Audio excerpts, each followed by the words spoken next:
When racist bullies torched Emma Johnson's century-old family barn in the dead of night, they thought they'd broken the quiet farm girl's spirit forever. But when her Marine husband Jake rolled into Millbrook Valley 3 days later, what happened next would shake this small Tennessee town to its very core and teach these cowards a lesson they'd never forget. Before we jump back in, tell us where you're tuning in from. And if this story touches you, make sure you're subscribed, because tomorrow I've saved something extra special for you. The morning sun cast long shadows across the Johnson family farm as Emma stood in the smoldering ruins of what had once been her great-grandfather's pride and joy. The red oak barn, hand-built in 1923 with every beam carved by her ancestors' own hands, now lay in a heap of charred timber and twisted metal. The acrid smell of smoke still hung heavy in the air, mixing with the sweet scent of the surrounding wheat fields that stretched toward the Tennessee hills. Emma's calloused fingers traced the remains of the barn door where her great-grandfather had carved the family name all those decades ago. The wood was blackened beyond recognition, but she could still feel the indentations beneath the soot. At 26, Emma had never known a world without this barn standing sentinel over Miller's Creek, watching over 4 generations of Johnson family livestock, equipment, and dreams. Her husband Jake had been deployed to Afghanistan for 8 months, and she'd been running the 150-acre farm entirely on her own. Every morning before dawn, she'd milk the cows, feed the chickens, and tend to the small herd of cattle that grazed in the lower pasture. Every evening, she'd close up that barn after checking on the animals one final time, just as her father had taught her before his passing 5 years earlier. The farm wasn't just their livelihood, it was their legacy. Emma's great-grandfather had bought this land with money saved from working the railroad, and every generation since had poured their sweat and dreams into these rolling acres. The barn held their tractors, their hay stores, their feed supplies, and most importantly, their prize Holstein cattle that Emma had been preparing for the county fair. Last night, that legacy had gone up in flames. Emma had been awakened at 2 in the morning by the sound of crackling wood and the panicked lowing of cattle. She'd rushed outside in her nightgown to find the barn fully engulfed, orange flames licking toward the star-filled sky. The volunteer fire department from town had arrived within 20 minutes, but by then the structure was beyond saving. All they could do was contain the blaze and prevent it from spreading to the farmhouse. 3 of her cattle had perished in the fire, trapped in their stalls before Emma could reach them. The thought of their final moments made her stomach clench with grief and rage. These weren't just livestock to her. She'd bottle-fed 2 of them as calves, nursed them through illness, and knew each of their personalities as well as she knew her own reflection. The fire chief, a weathered man named Captain Morris who'd known Emma since she was knee-high to a grasshopper, had pulled her aside after his crew finished hosing down the smoldering remains. His face was grim as he showed her what they'd found near the barn's foundation: 2 empty gasoline cans and a pile of oily rags that hadn't been there the evening before. This wasn't an accident. Someone had deliberately destroyed everything she'd worked for. Emma's mind immediately went to Tommy Wilson and his 2 sidekicks, Brad Mitchell and Danny Walsh. The 3 had graduated from Millbrook High School 2 years ahead of her, but they'd made her senior year a living hell with their constant harassment. It had started with crude comments about her mixed heritage. Her grandmother had been Cherokee, something Emma wore as a badge of honor, but they'd twisted into ammunition for their hatred. The harassment had escalated when Emma began dating Jake, a local boy who'd enlisted in the Marines right after graduation. Tommy had apparently harbored his own romantic delusions about Emma, and Jake's presence had ignited a jealousy that burned hotter than a forge. The threats had continued even after Jake deployed, with Tommy and his crew making it clear they considered Emma fair game now that her protector was overseas. Just last week, Tommy had cornered her outside Sam's hardware and feed store, his breath reeking of cheap beer as he leaned uncomfortably close. "Your Marine boy ain't here to save you now, half-breed," he'd sneered. using the slur that never failed to make her blood boil. "Maybe it's time you learned your place in this town." Emma had stood her ground, just as her father had taught her. "My place is wherever I choose to stand, Tommy Wilson. And right now, I choose to stand as far away from you as possible." But now, staring at the destruction of her family's heritage, she realized Tommy had chosen to deliver his message in the most devastating way possible. He knew the barn meant everything to her. He knew those cattle were her prize breeding stock. He knew this would cut deeper than any physical blow. The sound of gravel crunching under tires drew Emma from her dark thoughts. Sheriff Robert Hayes was climbing out of his patrol car, his face reflecting the same weariness she felt in her bones. Bob Hayes had done the law in Millbrook Valley for nearly 15 years, and he'd handled everything from domestic disputes to cattle rustling with the same steady professionalism. "Morning, Emma," he said, tipping his hat. His voice carried the weight of bad news. "I've been out to see the Wilson boy and his friends. They all claim they were at Danny's house playing video games until 3 in the morning. Got his mama to back up their story." Emma's jaw tightened. Of course Mrs. Walsh would lie for them. The woman had been covering for her son's mistakes since he was old enough to throw rocks at cars. "What about the gas cans, Bob? You think those just walked themselves over here?" Sheriff Hayes sighed, pulling a small notepad from his shirt pocket. "Could have been anyone, Emma. Could have been kids from the next county over looking for trouble. Could have been someone with a grudge against your husband's military service. Hell, could have been random vandals passing through." But Emma heard what he wasn't saying. In a town of 3,200 people, everyone knew everyone's business. There weren't any mysterious strangers passing through Millbrook Valley at 2 in the morning. This was personal, and they both knew it. "I'll keep investigating," the sheriff continued. "But without witnesses or physical evidence tying them to the scene, my hands are tied." "I'm sorry, Emma. I truly am." After Sheriff Hayes drove away, Emma found herself alone with the ruins and her churning thoughts. She pulled out her phone and stared at Jake's last message, sent 3 days ago. "Coming home soon, beautiful. Can't wait to see you in the farm." She'd tried calling him yesterday after the fire, but his unit was on a communications blackout during their final mission. He had no idea that everything they'd built together had literally gone up in smoke. How could she tell the man she loved that she'd failed to protect their dreams while he was protecting their country? Emma walked to the small family cemetery behind the farmhouse, where 3 generations of Johnsons rested under weathered headstones. She knelt beside her father's grave, brushing away the leaves that had gathered on the granite marker. "I don't know what to do, Daddy," she whispered. "They burned it all down, and there's no way to prove it was them. Jake's coming home to nothing but ashes and debt. The insurance won't cover half of what we've lost, and I can't rebuild without selling land. 4 generations of our family's work, and I couldn't protect it." The wind rustled through the oak trees her great-grandfather had planted, and for a moment, Emma could almost hear her father's voice. "Johnsons don't quit, baby girl. We bend, but we don't break." But sitting there in the shadow of destruction, Emma had never felt more broken in her life. She'd always been the strong one, the one who handled crisis with quiet determination. When her father died, she'd managed the farm while finishing high school. When Jake deployed, she'd taken on the work of 3 people without complaint. But this felt different. This felt like the end of everything. The sound of a diesel engine rumbling up the long driveway made Emma look up from her father's grave. Mrs. Patricia Coleman, her elderly neighbor, was parking her ancient pickup truck near the farmhouse. Pat Coleman was 78 years old with silver hair and eyes sharp as a hawk's, and she'd been watching over Emma like a mother hen since Jake deployed. "Child, you look like death warmed over," Pat said, climbing out of her truck with the aid of a wooden cane. "When's the last time you ate something?" Emma couldn't remember. Food had been the last thing on her mind since the fire. "I'm fine, Mrs. Coleman. Just trying to figure out what comes next."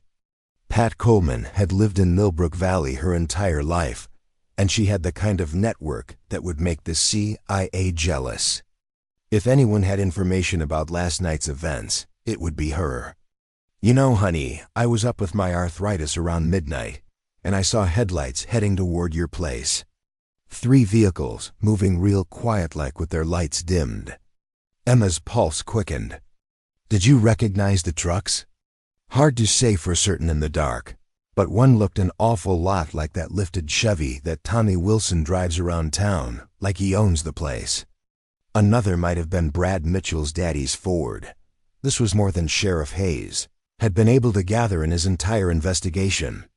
"Mrs. Coleman, would you be willing to tell the sheriff what you saw?" The older woman's face hardened. "Honey, I've been telling Bob Hayes things for 15 years, and half the time he's too worried about ruffling feathers to act on good information. Sometimes a community has to handle its own problems." Emma knew what Pat was suggesting, but she also knew that vigilante justice would only make things worse. "Jake will be home soon. Maybe he'll know what to do.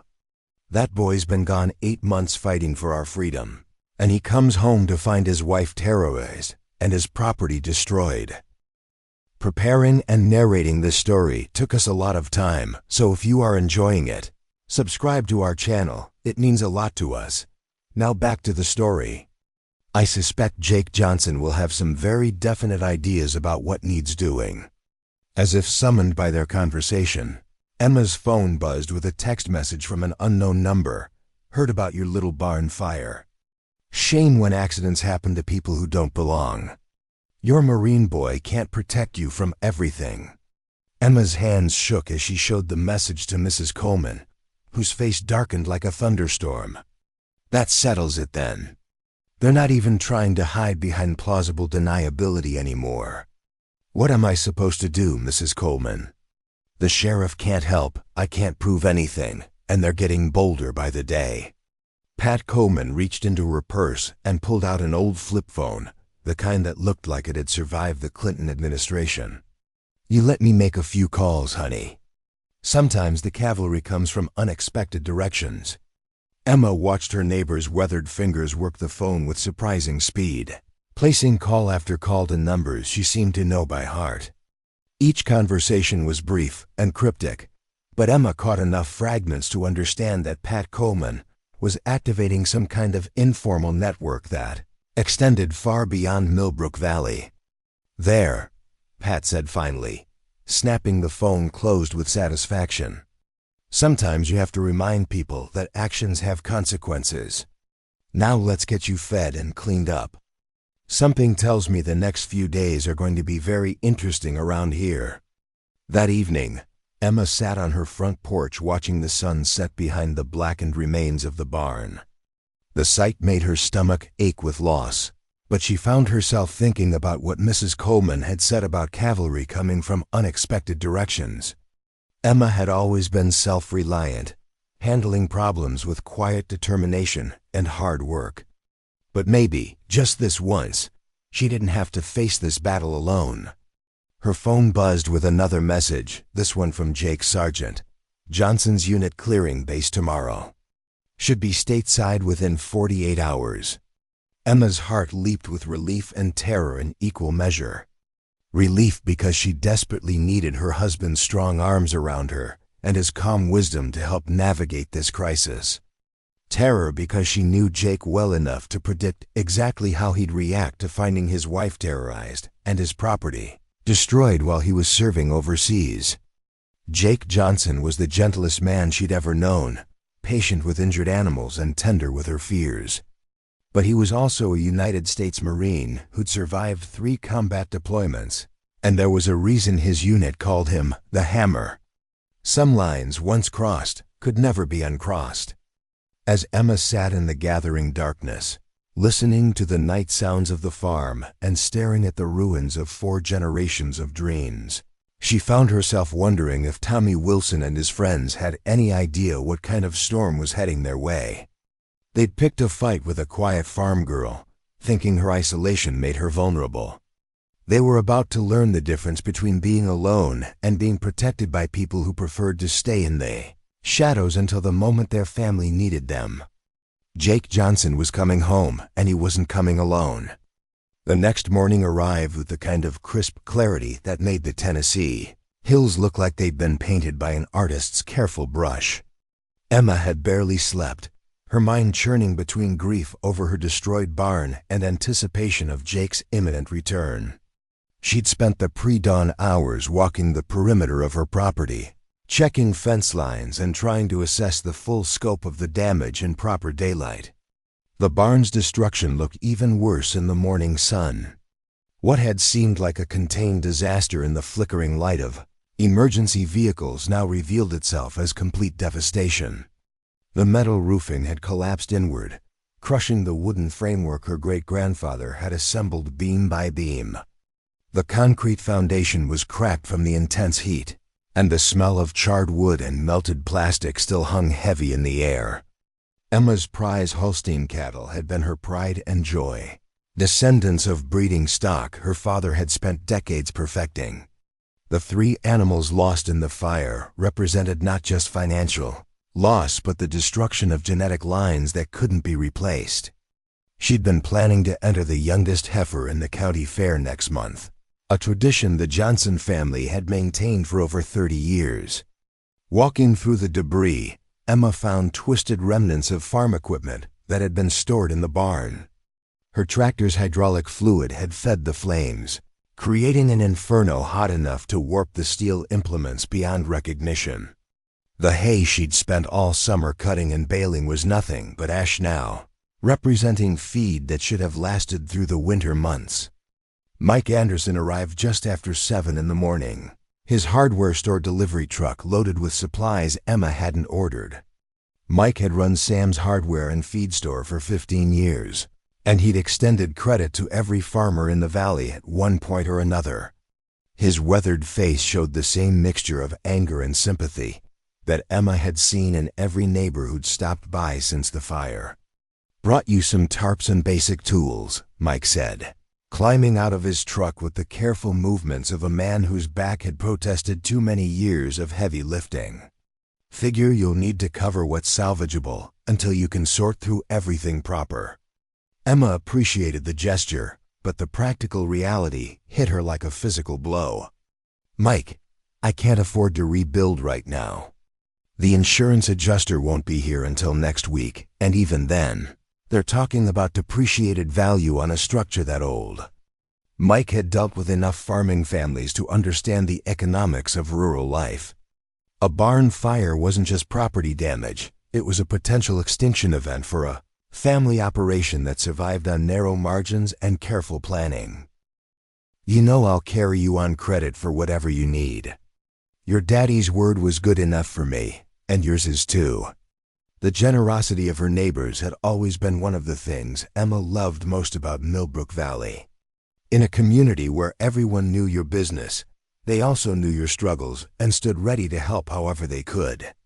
But charity, no matter how well-intentioned, couldn't replace the infrastructure and livestock that had taken generations to build.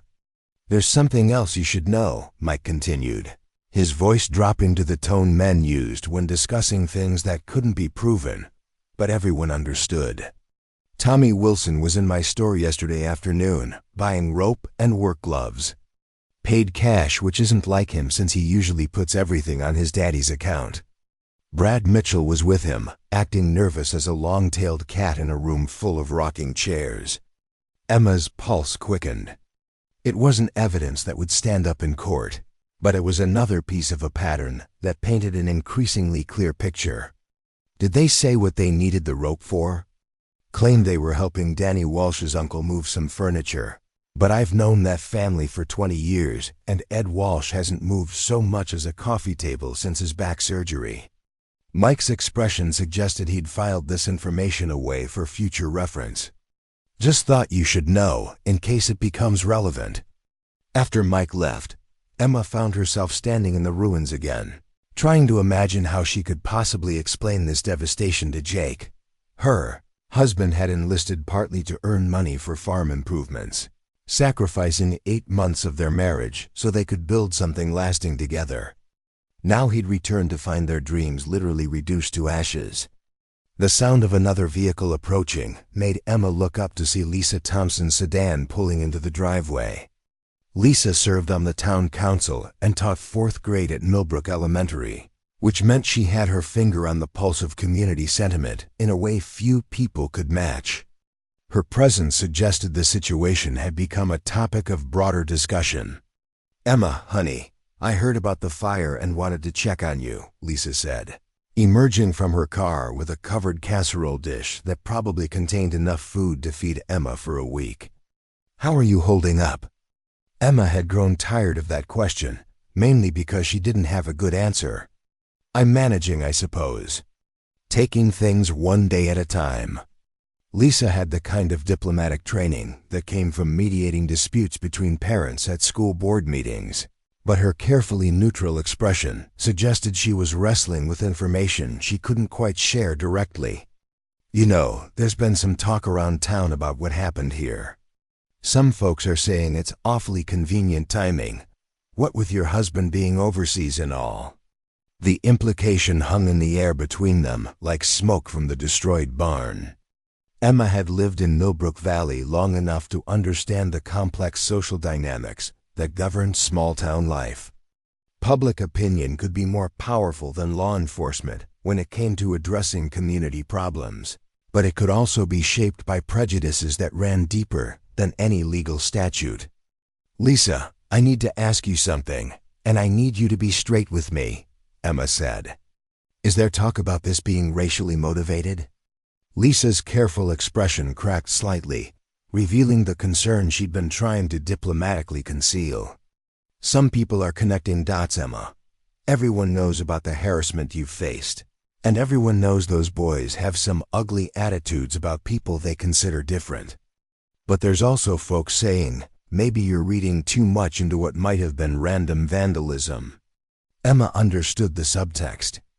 In a community where racial tensions were usually kept beneath the surface, accusations of hate crimes forced people to choose sides in ways that could split families and friendships. Some residents would rather believe in coincidence than confront the possibility that their neighbors were capable of such deliberate cruelty. "What do you think, Lisa? You've taught half the kids in this town, including Tommy Wilson. What's your read on this situation?"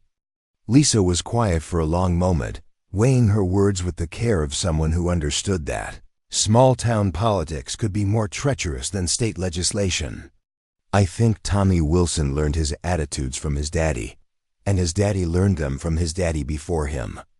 I think some families pass down hatred the same way others pass down recipes or traditions.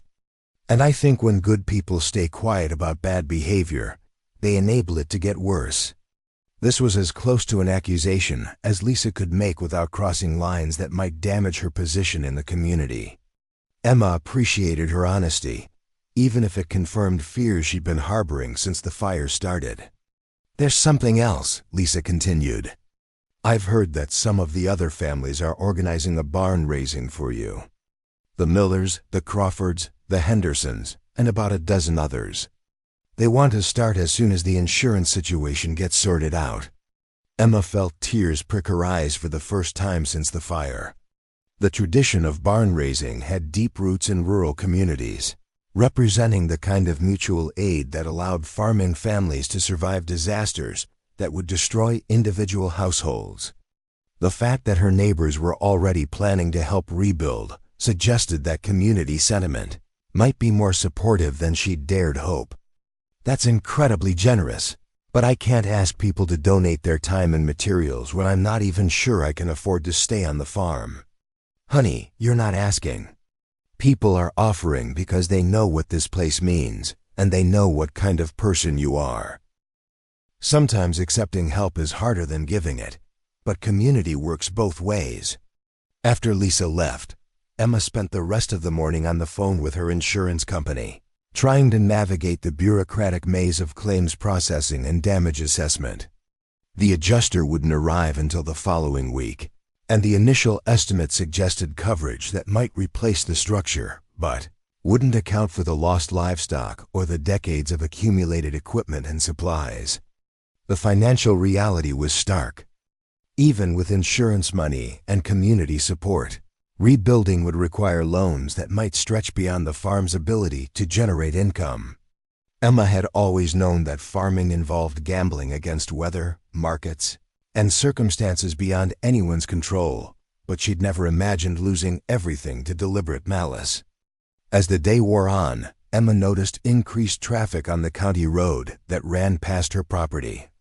Vehicles she didn't recognize were slowing down as they passed, their occupants gawking at the destruction with the morbid curiosity that accompanied any small-town tragedy.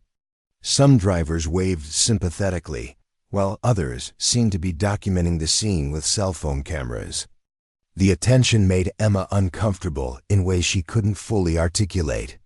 Her family had always valued privacy, working their land without seeking notice or acclaim from the broader community. Now her personal tragedy had become public entertainment, and she found herself wondering how much of the interest was sympathetic versus how much was merely voyeuristic. Late in the afternoon, Emma received a phone call that made her blood run cold. The voice was mechanically distorted, probably run through some kind of voice-changing software, but the message was crystal clear. You should have taken the hint and left town when your Marine boy deployed. Now you've got bigger problems coming. Pack up and get out while you still can, half-breed. Next time we won't be so gentle.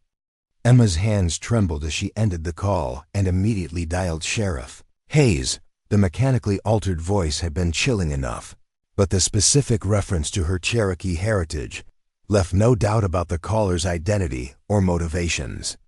This wasn't random vandalism or teenage mischief. This was targeted harassment designed to drive her away from land her family had worked for 4 generations. Sheriff Hayes arrived within 30 minutes, his expression grim as Emma played the voicemail she'd managed to record.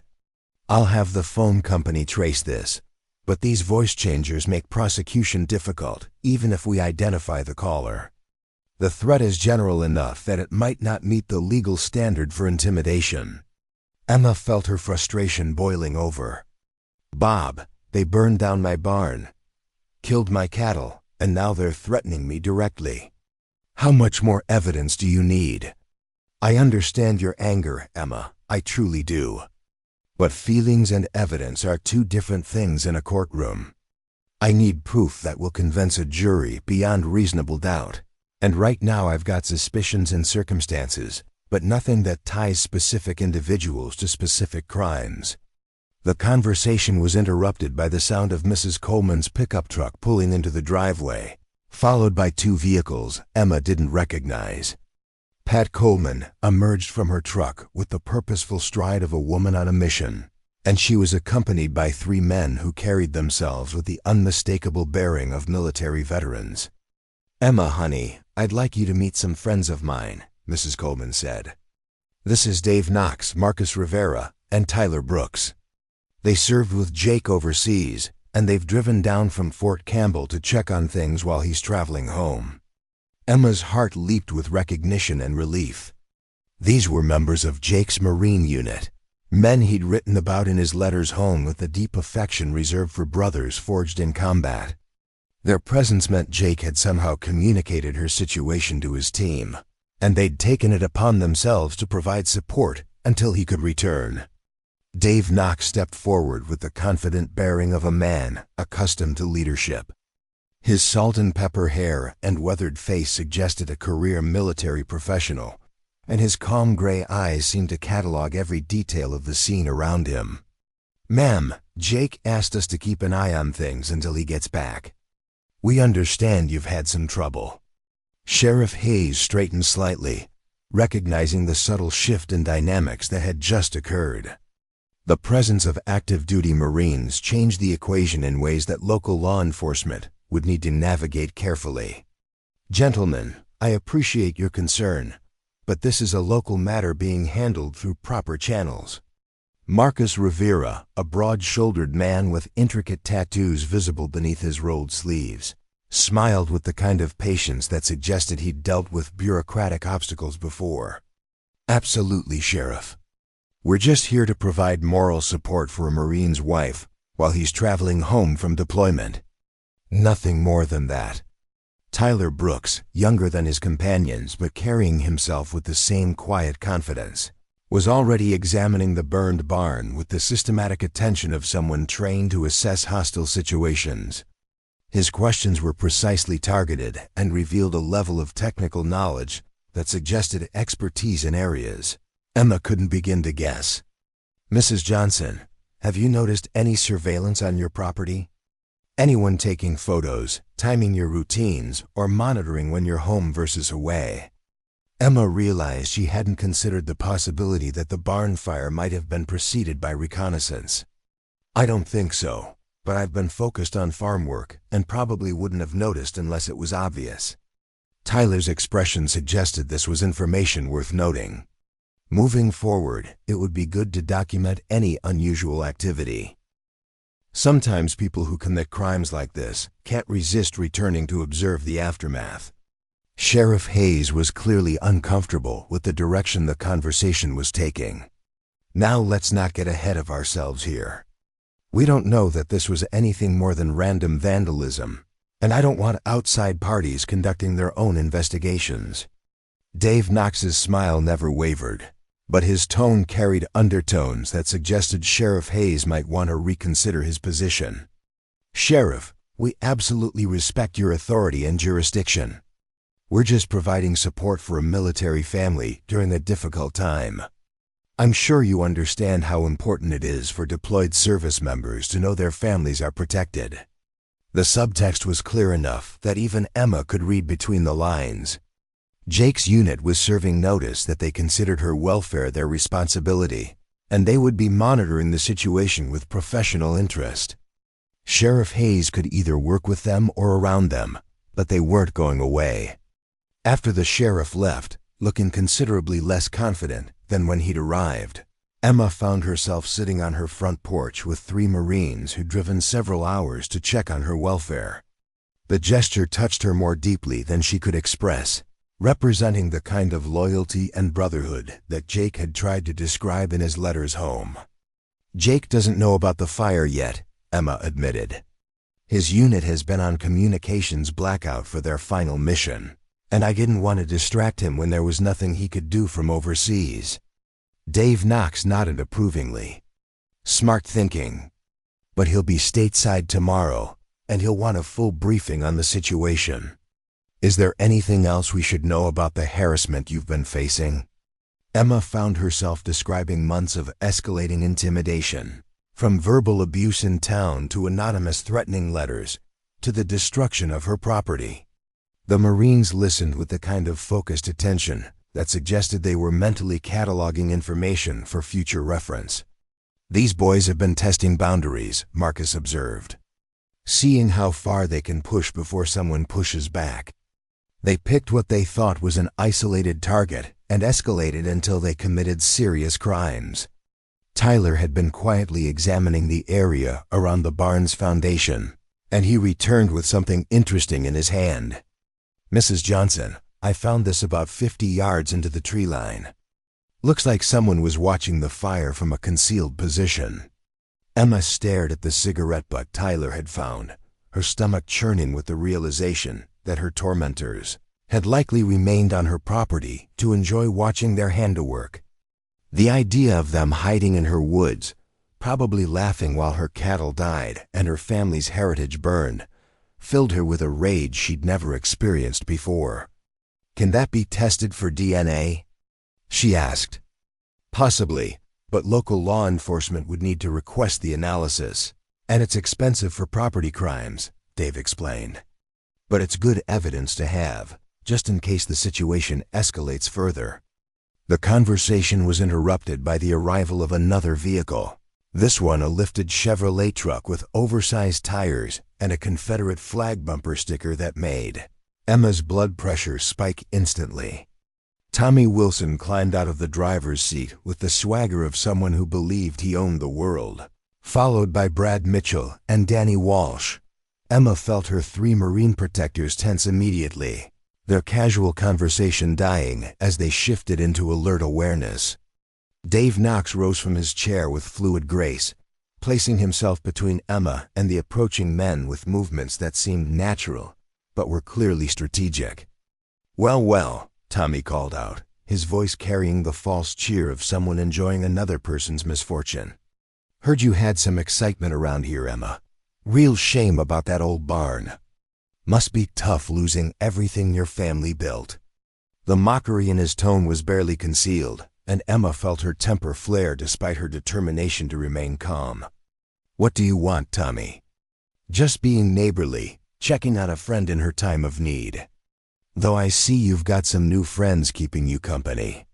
Tommy's eyes fixed on the three Marines with the calculating assessment of someone trying to determine if they represented a threat to his plans.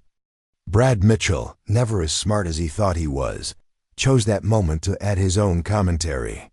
"Funny how these accidents seem to happen to people who don't know their place in the community." The temperature on the porch seemed to drop 10 degrees instantly. Marcus Rivera stood up slowly, his considerable bulk casting a shadow over the smaller man. When he spoke, his voice carried the kind of quiet menace that suggested extensive experience with violence. "Friend, you might want to choose your next words very carefully." Danny Walsh, apparently possessing more survival instinct than his companions, tugged on Tommy's sleeve. "Maybe we should head back to town, see if anyone needs help with flood cleanup."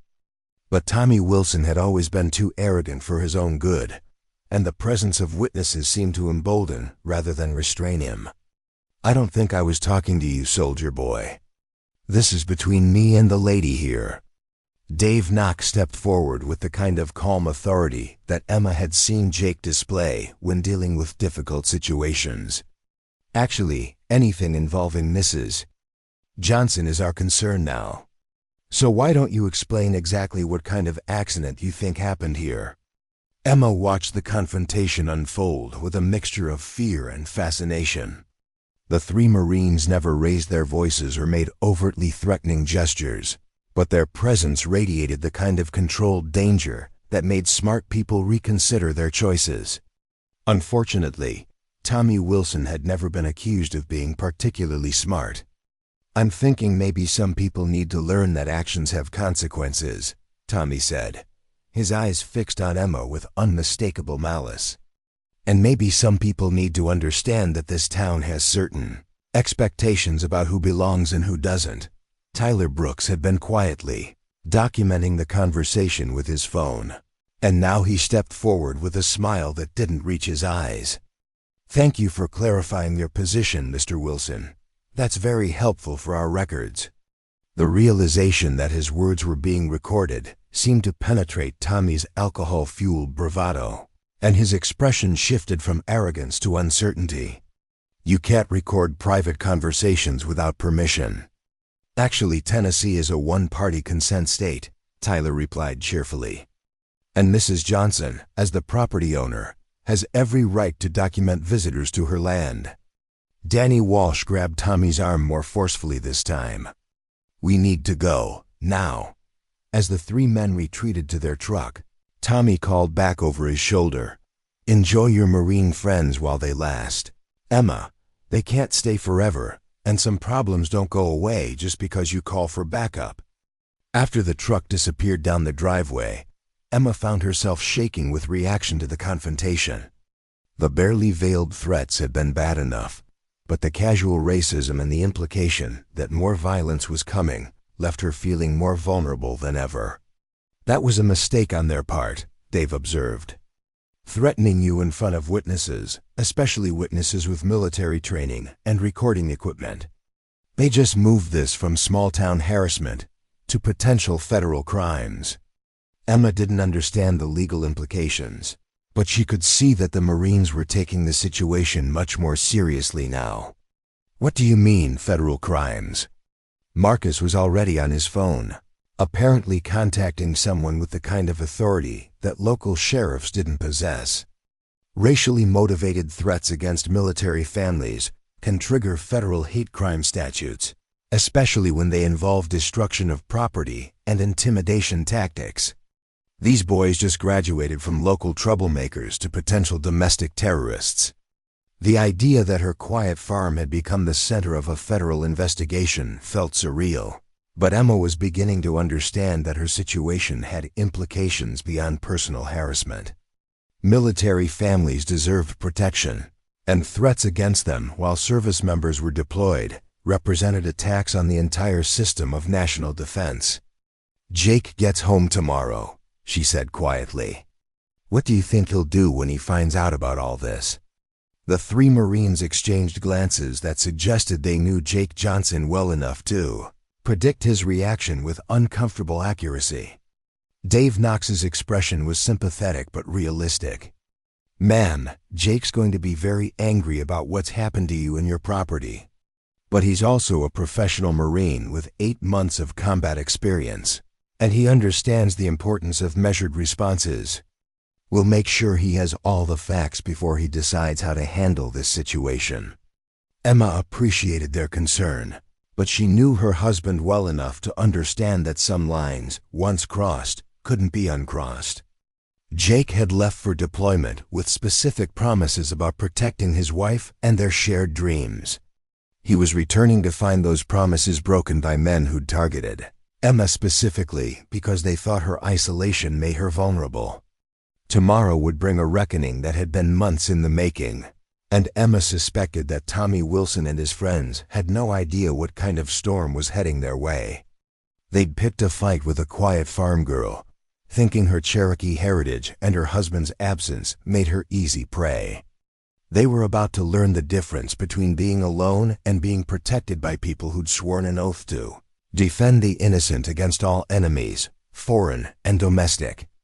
The Tennessee dawn broke with the kind of golden light that made the rolling hills look like something from a postcard.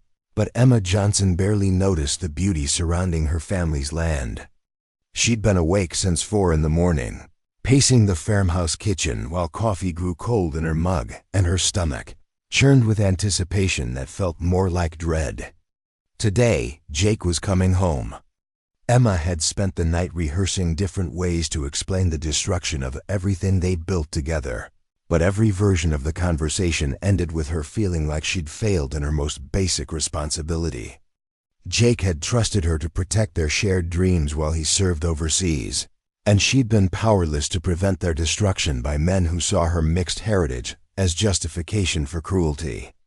The 3 Marines who'd arrived yesterday had spent the night in the guest bedroom, and Emma could hear them moving around with the quiet efficiency of men accustomed to early mornings and uncertain situations. Their presence provided comfort she hadn't realized she desperately needed, but it also served as a reminder that her situation had escalated beyond anything she could handle alone. Dave Knox emerged from the hallway carrying a steaming mug of coffee and wearing the kind of alert expression that suggested he'd been awake for hours despite getting little sleep.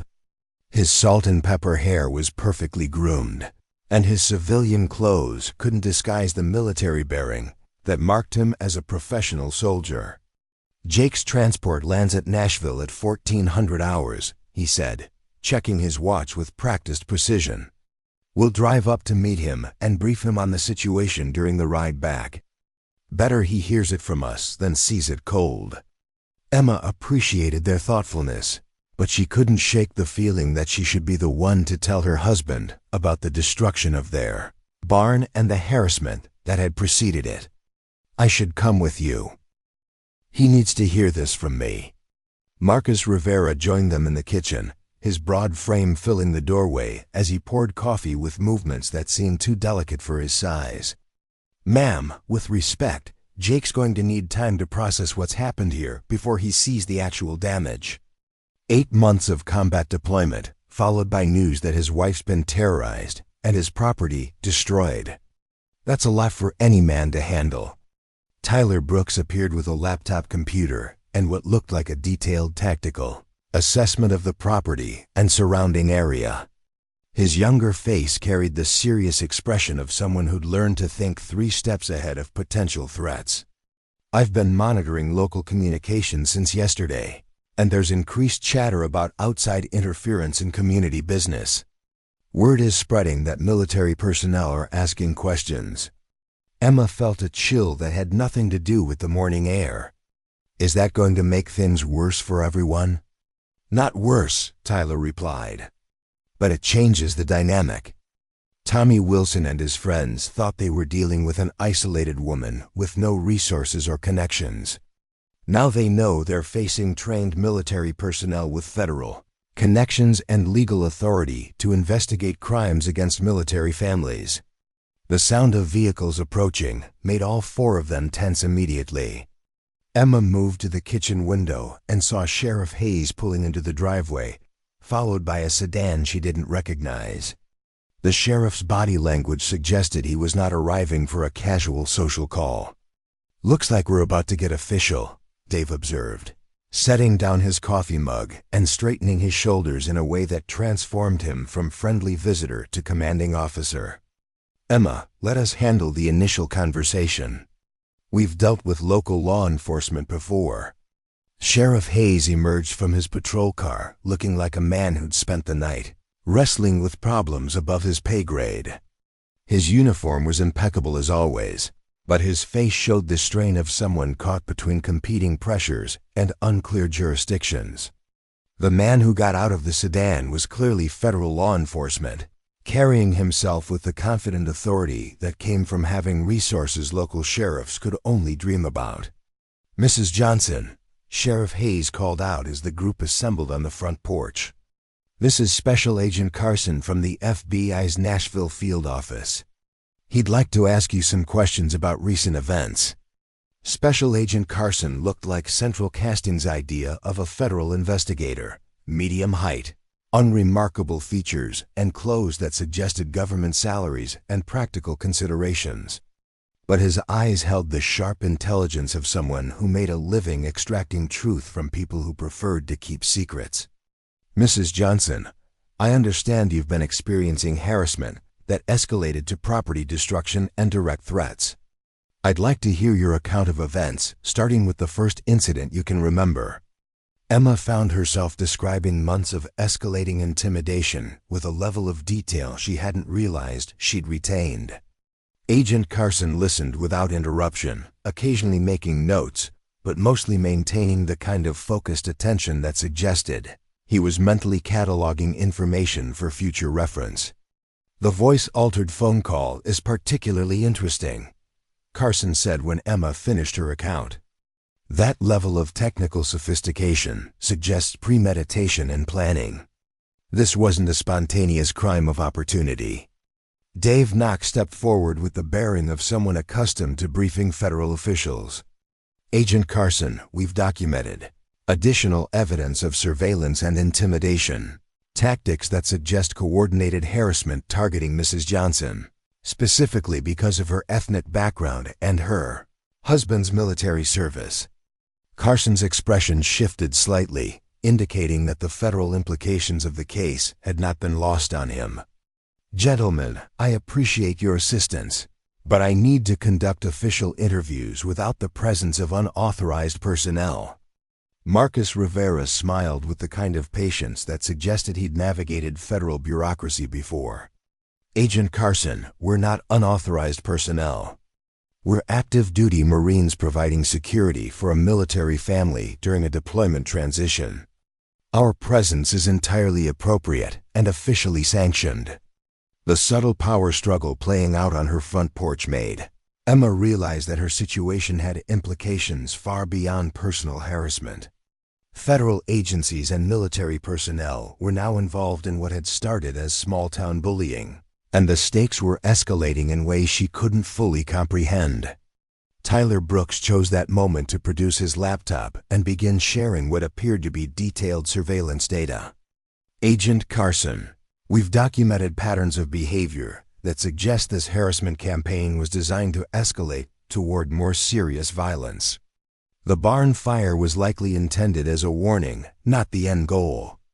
Carson examined the data with the kind of professional interest that suggested Tyler's assessment aligned with federal investigative protocols. "This is helpful context. Sheriff Hayes, I'll need access to all local reports and evidence related to this case."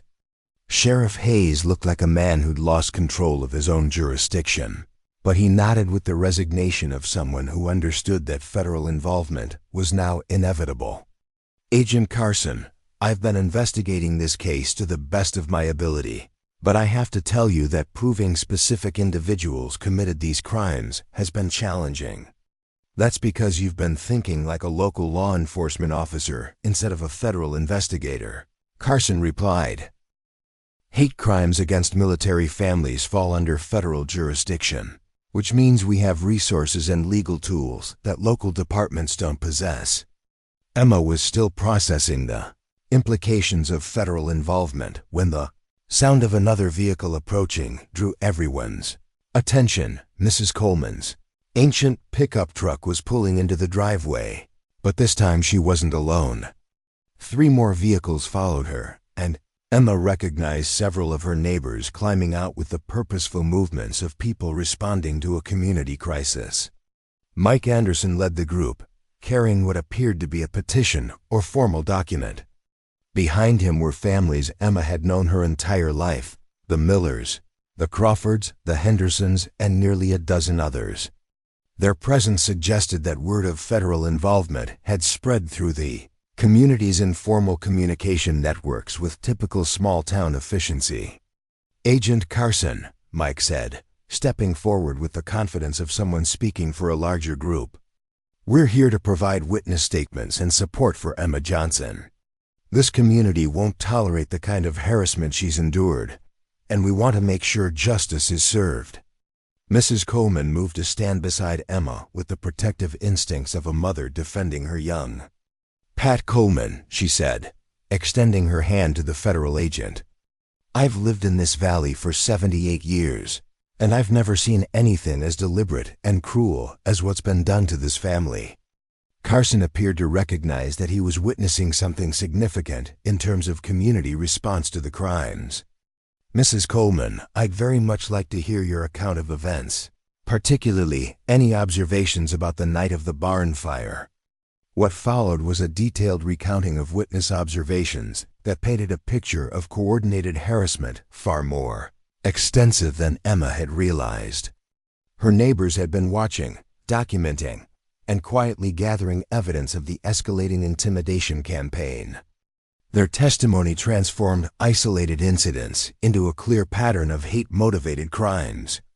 Tommy Wilson and his friends made a crucial mistake, Mrs. Coleman observed. They assumed Emma was isolated and vulnerable, but they forgot that this is a tight-knit community where people look after each other. Their harassment of one family was an attack on all of us. Agent Carson spent the next hour collecting detailed witness statements that provided context and corroboration for Emma's account of events. The neighbors had observed surveillance of the Johnson property, documented instances of public harassment, and noted the suspicious behavior that preceded the barn fire. This is extremely helpful, Carson told the assembled group. Pattern evidence of this quality makes prosecution much more viable, even if we can't directly tie specific individuals to specific acts.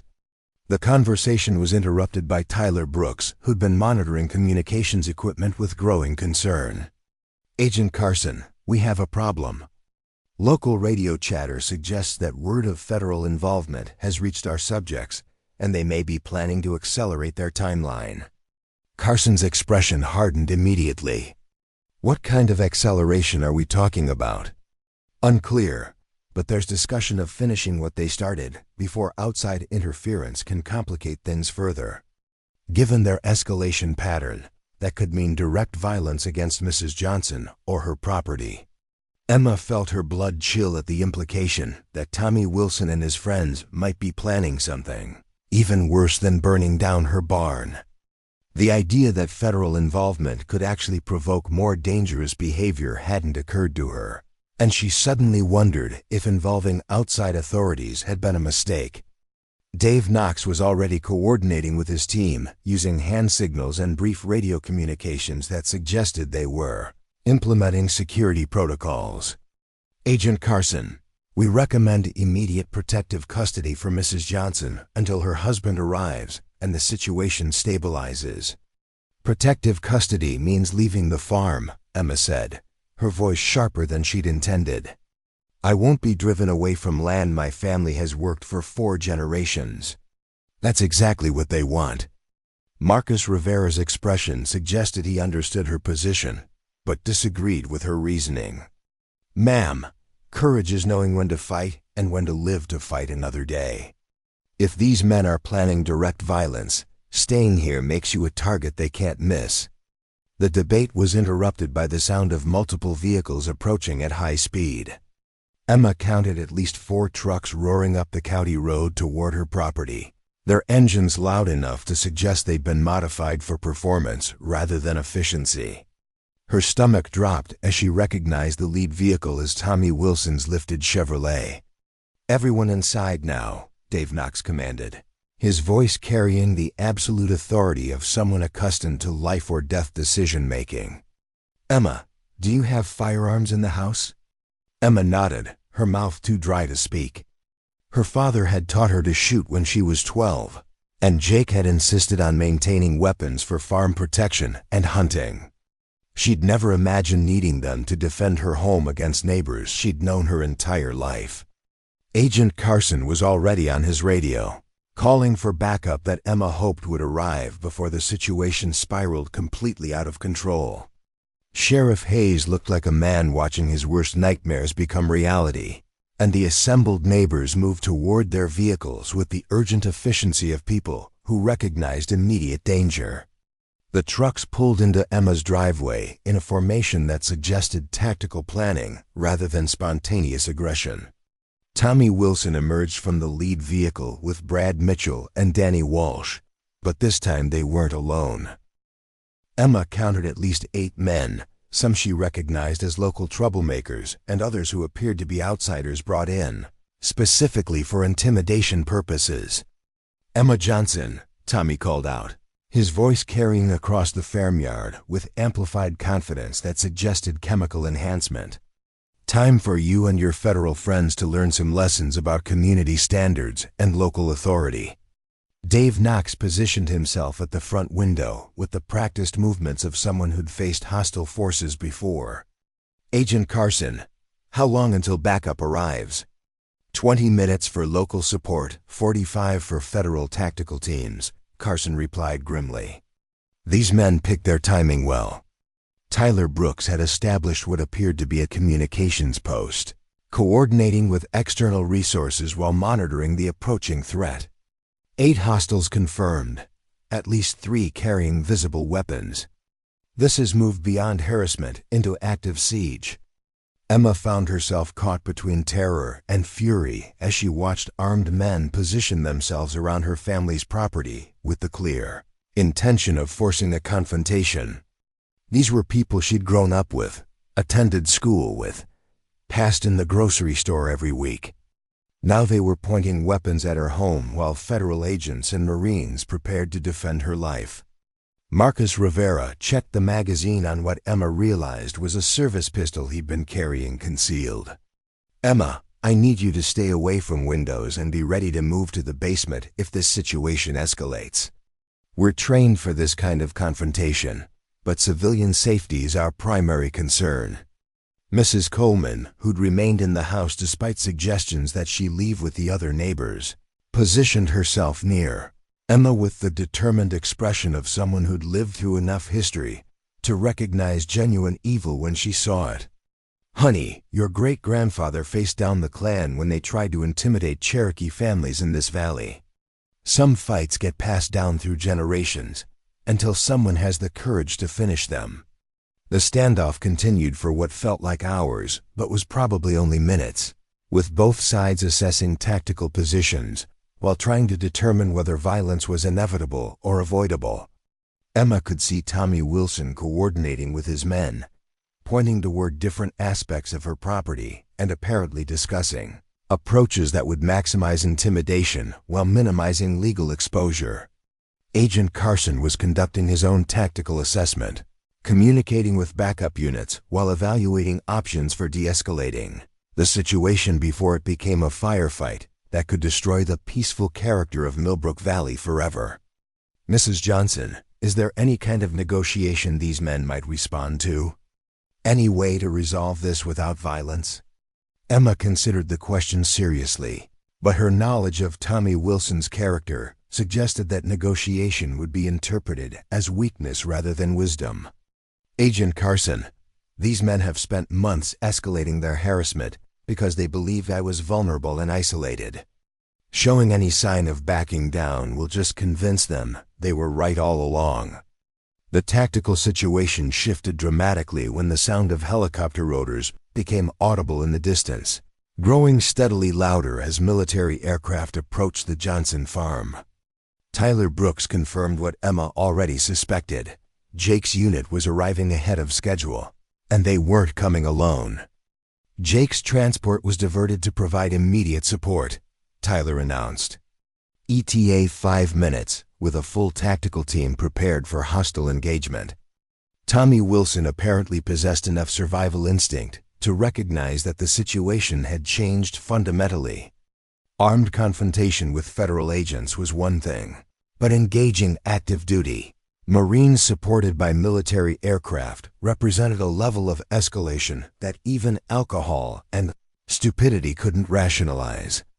Emma watched through the window as Tommy's men began looking nervously toward the sky, their bravado evaporating as the reality of their situation became clear.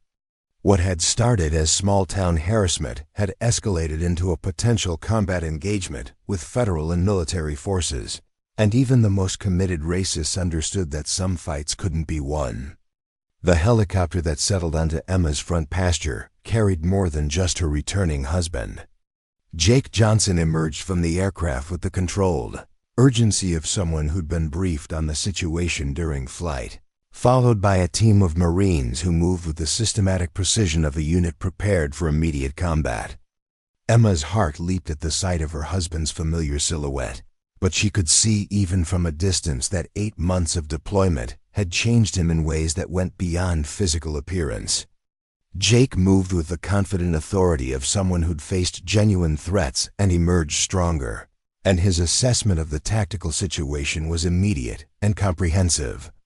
The reunion between Jake and his 3 team members was brief but intense, consisting of rapid tactical communications and equipment checks that suggested they were implementing predetermined protocols. Emma realized she was witnessing the activation of a military unit that had trained together, deployed together, and now found themselves defending one of their own against domestic threats. Tommy Wilson's position had become untenable within minutes of the Marines' arrival. His 8-man group now faced federal agents, active-duty military personnel, and air support, while local law enforcement and community witnesses documented every aspect of the confrontation. The smart move would have been immediate surrender and cooperation with authorities. Unfortunately, Tommy Wilson had never been accused of being particularly smart, and alcohol-fueled bravado had carried him past the point where rational decision-making was possible.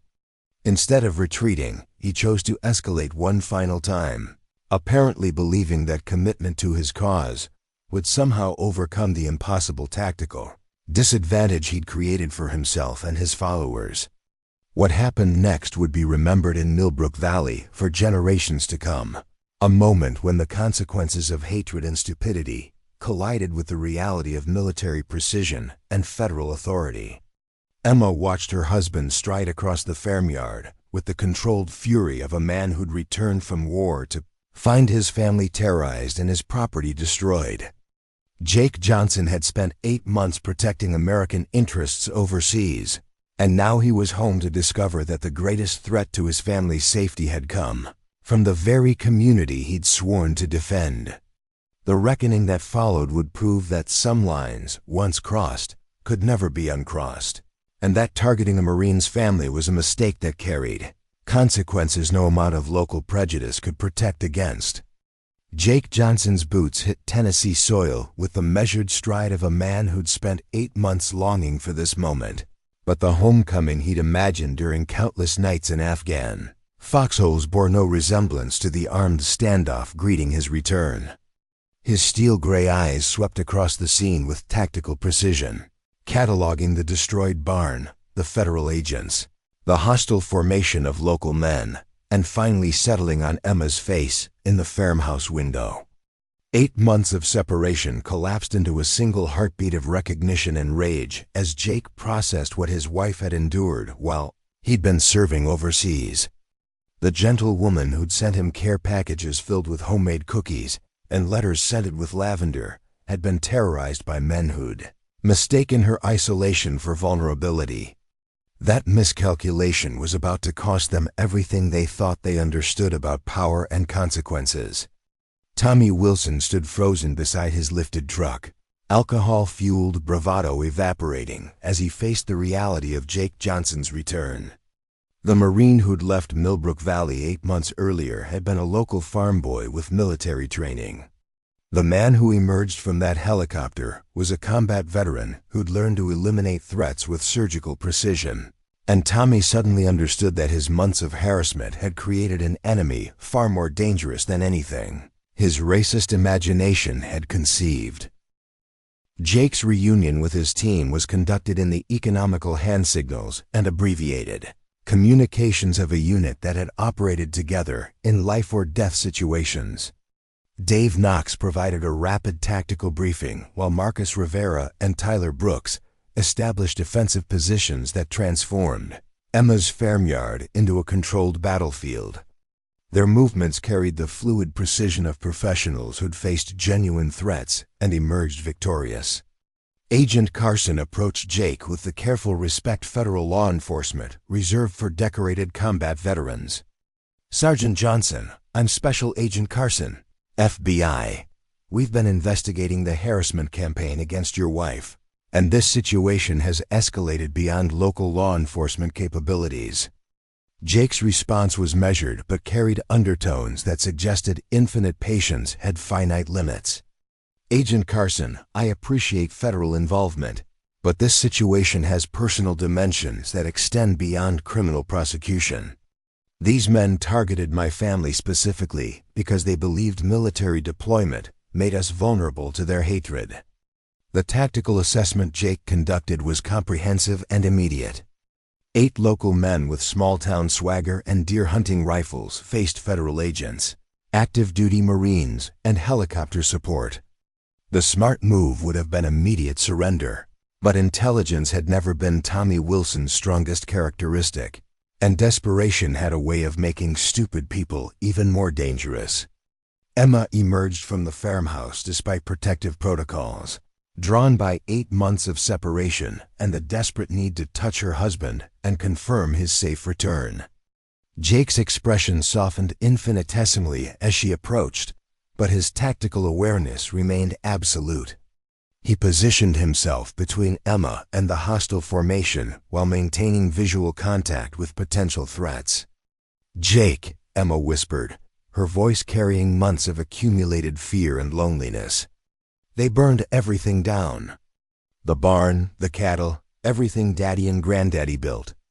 They destroyed it all because they hate what I am and what you represent."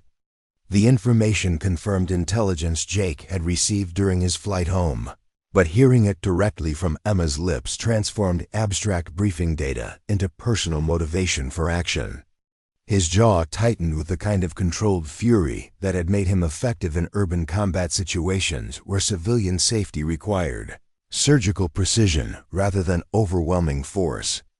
Tommy Wilson's tactical position had deteriorated beyond recovery, but pride and alcohol prevented rational assessment of his circumstances.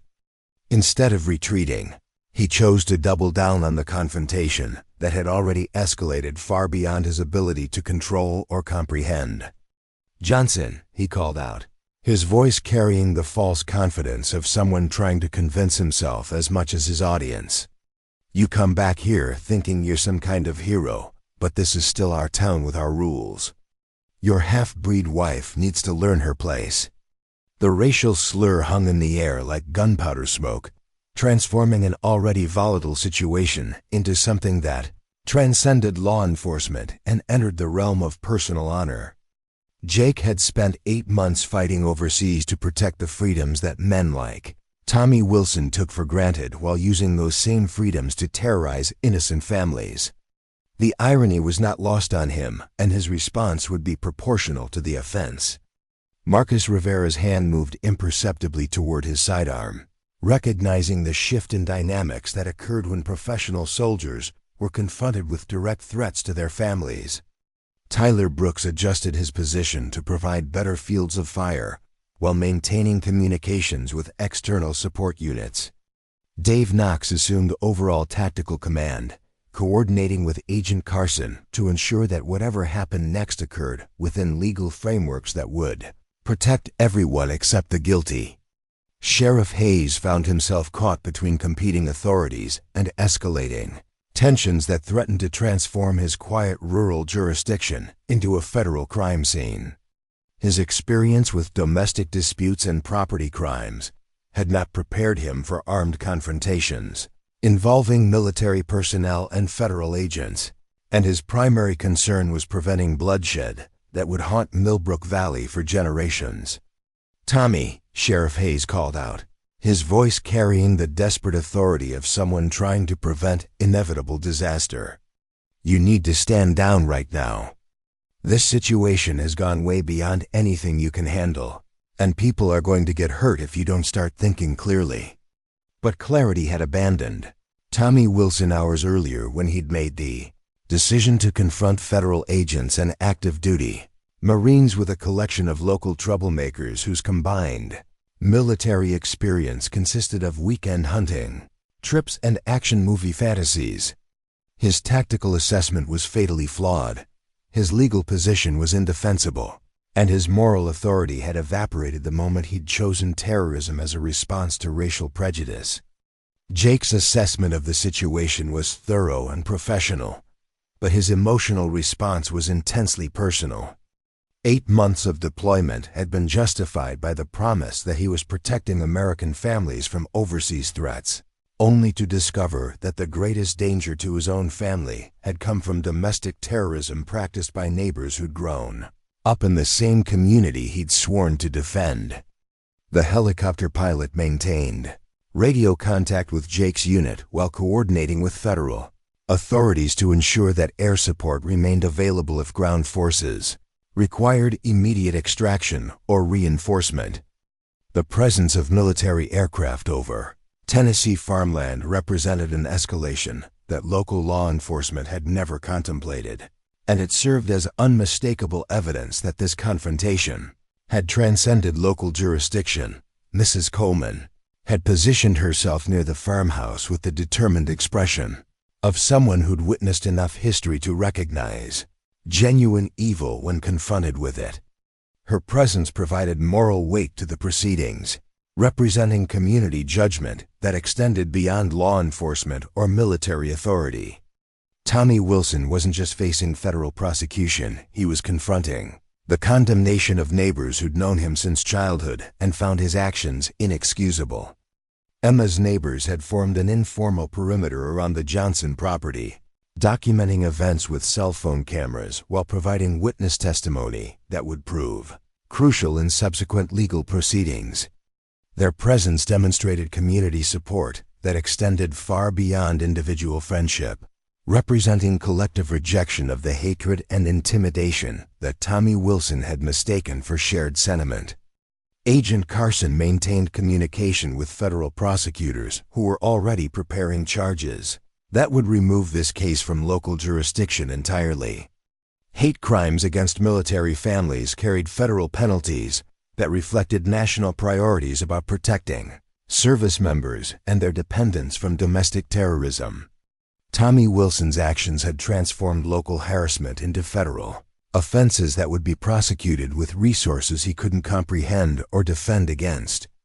The tactical situation reached its conclusion when Jake Johnson walked across his own farmyard with the measured pace of someone who'd learned to project absolute confidence in life or death situations.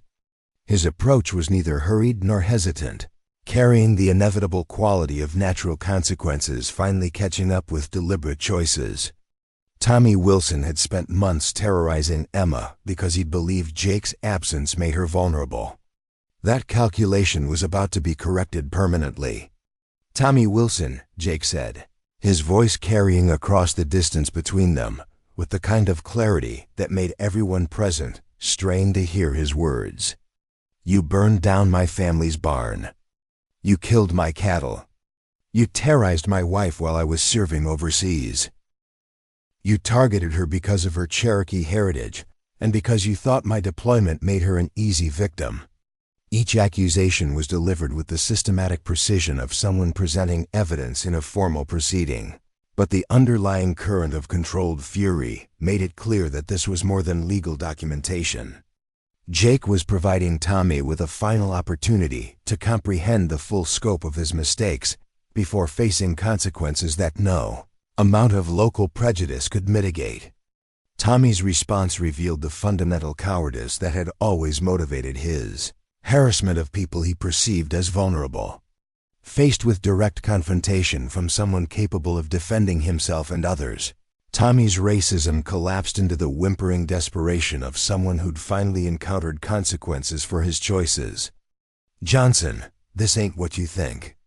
We were just trying to send a message about community standards and appropriate behavior." The attempt to rationalize terrorism as community service only deepened Jake's contempt for men who'd chosen hatred over honor, while better people sacrificed to protect their freedom to make such choices.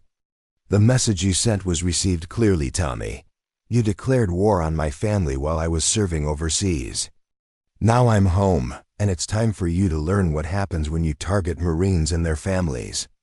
What followed was not the violent confrontation that Hollywood movies might have suggested, but rather the systematic application of legal and social consequences that proved far more devastating than any physical retaliation could have been. Jake Johnson had learned during 8 months of combat deployment that the most effective victories were those that eliminated threats permanently while maintaining moral authority and legal protection. Agent Carson stepped forward with federal arrest warrants that had been prepared during the standoff, supported by witness testimony and evidence that would ensure successful prosecution under hate crime statutes. Tommy Wilson and his associates were taken into federal custody for charges that carried sentences measured in decades rather than months, removing them from the community they'd claimed to protect while actually terrorizing innocent families. The federal investigation that followed revealed the full extent of the harassment campaign against Emma and other families who'd been targeted for their ethnic background or military connections. Tommy Wilson's actions had been part of a broader pattern of domestic terrorism that federal authorities had been tracking across multiple states, and his prosecution would serve as a warning to others who might consider similar actions. Jake's reunion with Emma occurred in the shadow of the destroyed barn that represented 4 generations of family dreams. But their embrace carried the promise of renewal and rebuilding that would honor their ancestors while creating something stronger than what hatred had destroyed. The insurance settlement, combined with community support and federal assistance programs for victims of hate crimes, would provide resources for reconstruction that exceeded what they'd lost. The barn raising that followed brought together neighbors from across the valley in a demonstration of community values that directly contradicted the hatred Tommy Wilson had claimed to represent. Jake and Emma worked alongside families who'd known her great-grandfather, honoring Cherokee traditions alongside farming practices that had sustained the valley for generations. The new structure would be larger and more modern than what had been destroyed, incorporating both traditional craftsmanship and contemporary technology. Mrs. Coleman supervised the construction with the authority of someone who'd witnessed enough community crises to understand the importance of symbolic gestures that healed rather than divided. The barn raising became a celebration of values that united rather than separated, honoring military service while embracing the diversity that made American communities stronger rather than weaker. Federal prosecutors ensured that Tommy Wilson's conviction carried consequences that would deter others from similar actions while providing justice for Emma and families who'd suffered comparable harassment. The sentences imposed reflected national priorities about protecting military families and ethnic minorities from domestic terrorism, sending clear messages about the costs of choosing hatred over honor. Jake returned to civilian life with the satisfaction of knowing that his service overseas had been complemented by successful defense of his family against domestic threats. The farm he and Emma rebuilt became a symbol of resilience that attracted visitors from across Tennessee who wanted to understand how communities could choose healing over hatred when confronted with deliberate evil. Emma's Cherokee heritage, which Tommy Wilson had targeted as justification for harassment, became a source of strength that helped the Valley community understand its own history and potential for inclusive growth. Her great-grandfather's struggles against earlier generations of prejudice provided context for contemporary challenges while demonstrating that courage and persistence could overcome even systematic oppression. The Johnson farm prospered in ways that exceeded what might have been achieved without the crisis that had tested, ultimately strengthened family and community bonds. Jake and Emma's cattle operation expanded to include educational programs that taught young people about agricultural traditions while honoring the military service that protected rural communities and American freedoms. Years later, visitors to Millbrook Valley would learn about the night when federal agents and Marines defended a quiet farm girl against domestic terrorism, proving that hatred could be defeated when good people chose courage over convenience. The story became part of local heritage that honored both Cherokee resilience and military service, while demonstrating that American communities were strongest when they embraced diversity rather than fearing it. Tommy Wilson's name became a cautionary tale about the consequences of choosing hatred over honor, serving as a reminder that actions motivated by prejudice would face swift and decisive justice from communities that refused to tolerate terrorism against innocent families. His federal conviction ensured that he would spend the most productive years of his life in prison, contemplating choices that had seemed justified by local prejudice, but had been revealed as federal crimes carrying devastating consequences. The barn that rose from the ashes of destruction became a landmark that symbolized triumph over hatred, visited by military families and Cherokee descendants who wanted to understand how ordinary people could achieve extraordinary victories when supported by communities that chose justice over convenience. Emma and Jake's story proved that love and courage could overcome even systematic oppression when good people decided to stand together against evil. Jake Johnson's service record was enhanced by commendations for exceptional leadership during the crisis that had tested his family and community, recognizing that military service extended beyond overseas deployment to include protection of American families against domestic threats. His example inspired other veterans to remain engaged with their communities while maintaining the vigilance necessary to identify and defeat hatred before it could destroy innocent lives. Emma's quiet strength became legendary throughout Tennessee farming communities, inspiring other women who faced harassment to seek help rather than suffer in silence. Her Cherokee heritage, which had been targeted as weakness by men who understood neither history nor honor, became a source of pride that educated entire communities about the diverse traditions that had built American strength. The valley that had seemed divided by hatred discovered unity in the shared values that transcended ethnic differences while honoring military service and agricultural traditions. The crisis that had threatened to destroy one family ultimately strengthened an entire community, proving that evil could be defeated when good people chose action over indifference. The morning after Tommy Wilson's arrest dawned with crystalline clarity across Millbrook Valley, as if the Tennessee sky itself had been cleansed by the removal of hatred from the peaceful farming community. Emma Johnson stood in her kitchen, watching through the window as federal evidence teams completed their documentation of the crime scene that had once been her family's century-old barn. The sight still caused her chest to tighten with grief, but for the first time since the fire, she felt something approaching hope stirring beneath the ashes of her dreams. Jake moved through their farmhouse with the quiet efficiency of someone readjusting to civilian routines after 8 months of military precision overseas. His presence filled spaces that had felt hollow during his deployment. But Emma could see that the man who'd returned to her carried new depths, carved by experiences she could only imagine. The gentle farmer who'd left for Afghanistan had been forged by combat into someone capable of protecting what he loved with surgical precision and unwavering determination. Agent Carson had established a temporary command post in the Johnson farmhouse, coordinating the federal investigation that would ensure Tommy Wilson and his associates faced consequences proportional to their crimes. The scope of the prosecution had expanded beyond simple property destruction to encompass federal hate crime, charges that reflected the systematic nature of the harassment campaign Emma had endured while Jake served overseas. "Mrs. Johnson," Agent Carson said, approaching Emma with the formal courtesy that federal investigators maintained even in informal settings. "The evidence we've gathered supports charges that carry sentences of 15 to 20 years in federal prison." Tommy Wilson's actions weren't impulsive crimes of passion. They were calculated acts of domestic terrorism designed to drive your family away from land you've owned for generations. Emma absorbed this information with the mixture of relief and sadness that accompanied any victory achieved through conflict rather than cooperation. Justice would be served, but the process had revealed depths of hatred in her community that she'd never suspected existed.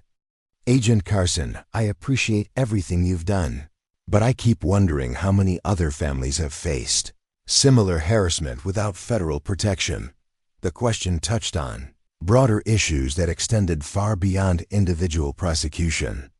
Agent Carson's expression suggested he'd been considering the same concerns throughout his investigation. "That's exactly why this case is so important. Mrs. Johnson, federal prosecution of hate crimes sends a message that targeting military families and ethnic minorities will result in severe consequences regardless of local attitudes or law enforcement capabilities." Jake joined the conversation with the systematic approach he'd learned to apply to complex problems during his deployment. "Agent Carson, what assurances do we have that other members of Tommy's network won't continue the harassment campaign while he's awaiting trial?" The question reflected tactical thinking that recognized individual arrests might not eliminate organized hatred if deeper networks remained intact.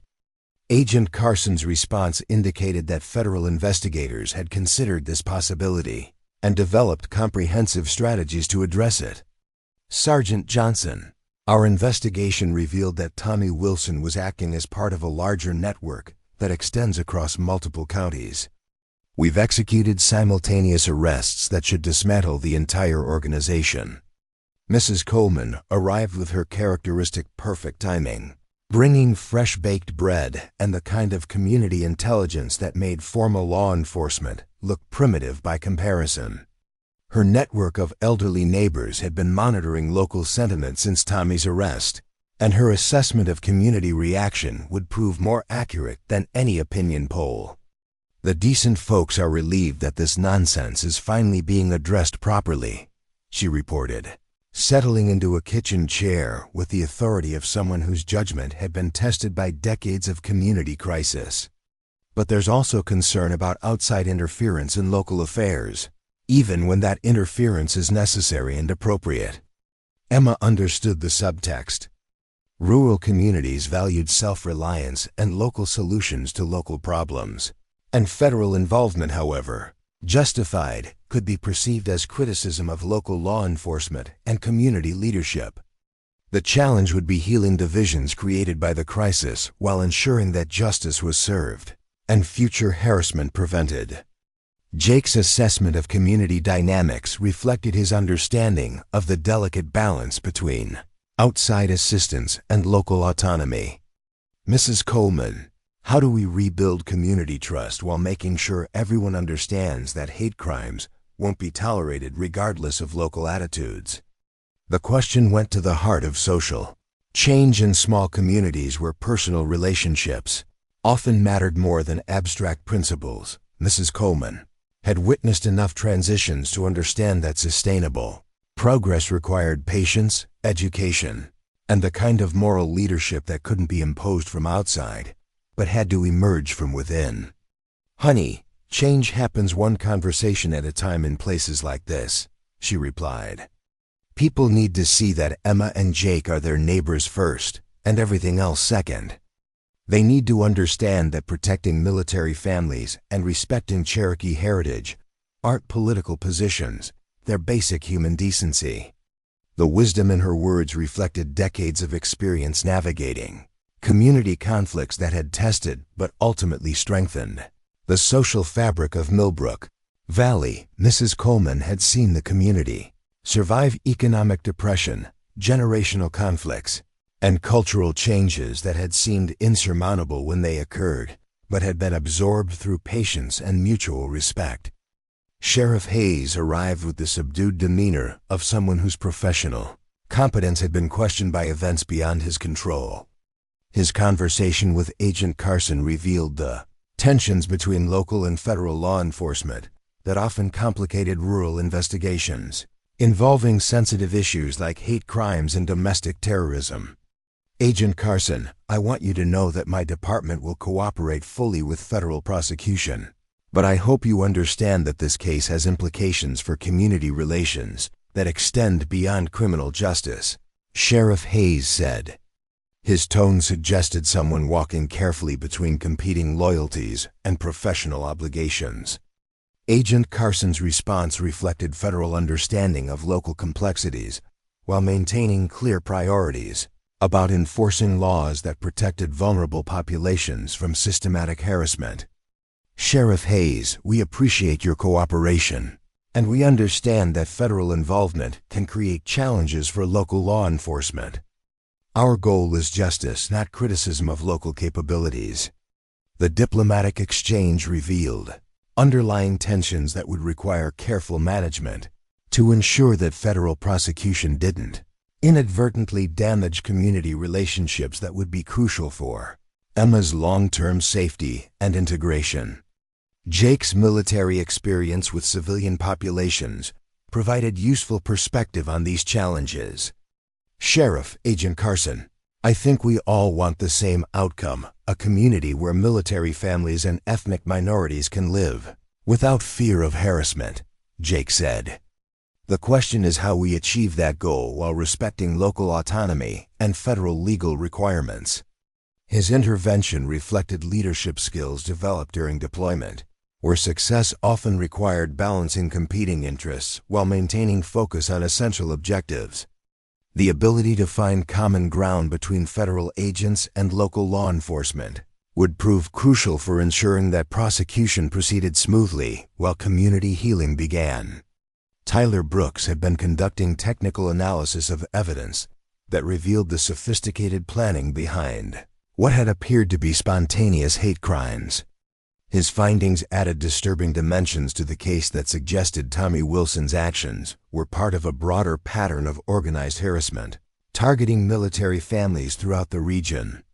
The surveillance equipment we found in the woods near the barn indicates that Mrs. Johnson's daily routines had been monitored for weeks before the fire, Tyler reported.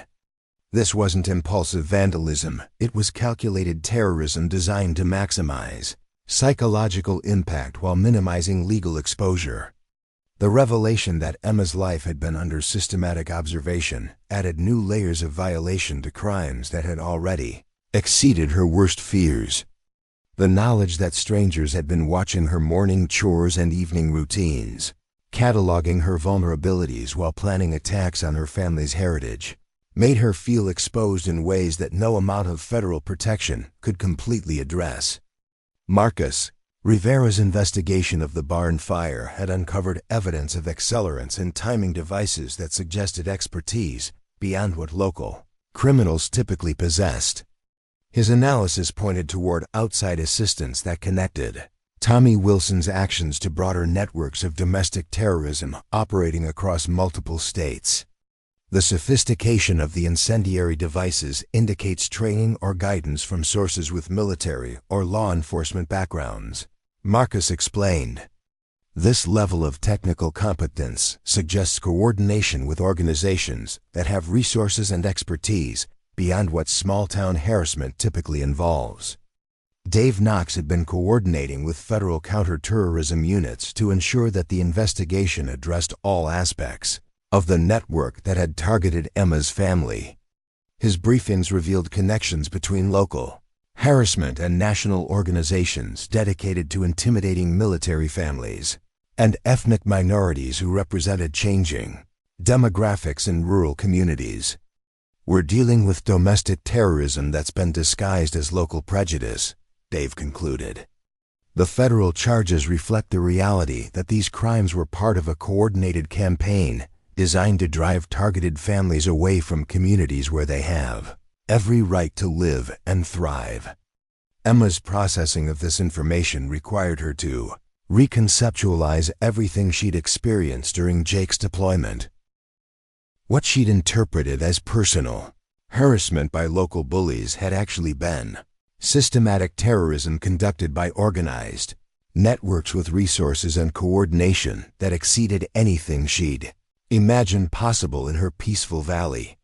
The barn raising that had been planned as a community response to the fire took on new significance as federal investigation revealed the true scope of the crimes that had been committed against the Johnson family. What began as neighbors helping neighbors evolved into a statement of community values that directly contradicted the hatred and intimidation that had masqueraded as local sentiment. Mike Anderson organized construction crews with the efficiency of someone who understood that symbols mattered as much as practical outcomes in community healing processes. The new barn would be larger and more modern than what had been destroyed, but it would also incorporate design elements that honored both Cherokee traditions and military service in ways that made cultural diversity a source of strength rather than division. "This barn is going to be a monument to everything Tommy Wilson tried to destroy," Mike announced as volunteers gathered for the foundation-laying ceremony.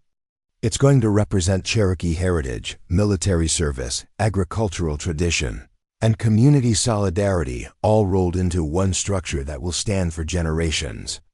The symbolism was intentional and powerful, transforming destruction into creation while honoring the complex cultural heritage that made American communities stronger when they embraced diversity rather than fearing it. Emma's Cherokee great-grandfather's carpentry techniques would be combined with contemporary construction methods and design elements that reflected Jake's military service. Lisa Thompson had organized educational programs that would help community members understand Cherokee history and military culture in ways that prevented future misunderstandings while celebrating the diversity that had always been part of Millbrook Valley's heritage. Her classroom experience provided valuable perspective on how cultural education could address ignorance that sometimes manifested as prejudice. "People fear what they don't understand," Lisa explained. Tommy Wilson's hatred grew from ignorance about Cherokee culture and resentment about military families receiving federal support. "Education won't change everyone's attitudes, but it will help good people make better choices when they're confronted with hatred and misinformation." The educational initiatives would ensure that Emma's ordeal contributed to community growth rather than lasting division, transforming crisis into opportunity for the kind of cultural understanding that strengthened rather than weakened social bonds. Cherokee traditions would be taught alongside agricultural history and military heritage as interconnected elements of regional identity. Federal prosecution proceeded with the systematic thoroughness that ensured Tommy Wilson and his associates would face consequences proportional to their crimes while serving as deterrents to others who might consider similar actions. The evidence gathered during the investigation painted a picture of calculated hatred that exceeded what local law enforcement typically encountered. Agent Carson's final briefing revealed the full scope of the network that had been dismantled through the investigation triggered by crimes against Emma's family.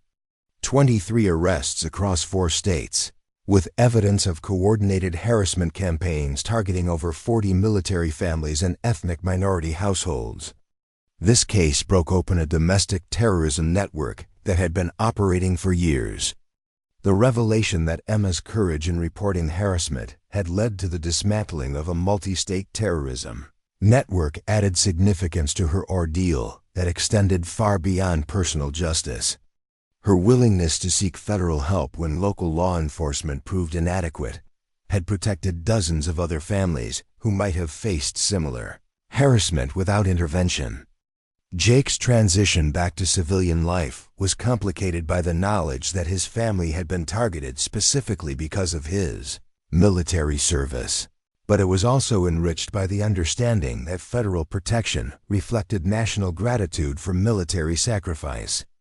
The farm he and Emma rebuilt would serve as testimony to the strength that could emerge from crisis when communities chose courage over convenience. Emma's Cherokee heritage, which had been targeted as justification for harassment, became a source of pride that educated the entire valley about cultural traditions that had enriched rather than threatened regional identity. Her great-grandfather's struggles against earlier generations of prejudice provided context for contemporary challenges while demonstrating that persistence and dignity could overcome even systematic oppression. The Johnson Farm's expansion into educational programming created opportunities for young people to learn about agricultural traditions, military service, and Cherokee culture as interconnected elements of American heritage that strengthened communities when they were understood and celebrated rather than feared and attacked. Mrs. Coleman's role in the community healing process reflected the importance of moral leadership that couldn't be imposed from outside, but had to emerge from within established social networks. Her endorsement of Emma's family and condemnation of Tommy Wilson's actions carried weight that federal prosecution couldn't match in changing local attitudes. Sheriff Hayes learned valuable lessons about the importance of federal cooperation when local resources proved inadequate for addressing sophisticated crimes that transcended municipal capabilities.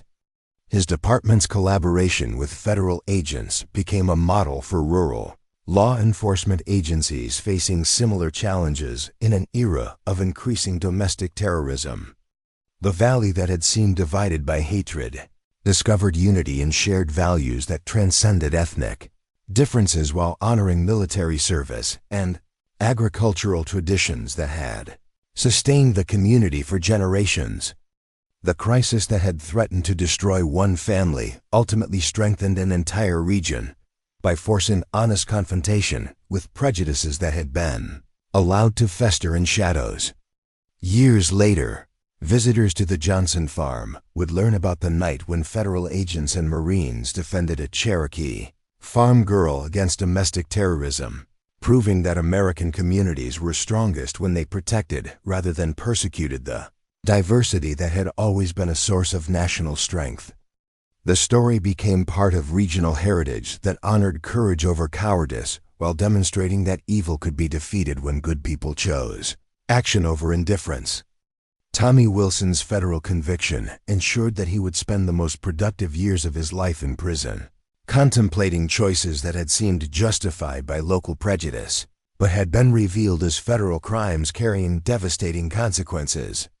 His name became a cautionary tale about the costs of choosing hatred over honor in communities that refused to tolerate terrorism against innocent families. The barn that rose from ashes became a landmark symbolizing triumph over hatred, visited by military families and Cherokee descendants who wanted to understand how ordinary people could achieve extraordinary victories when supported by communities that chose justice over convenience.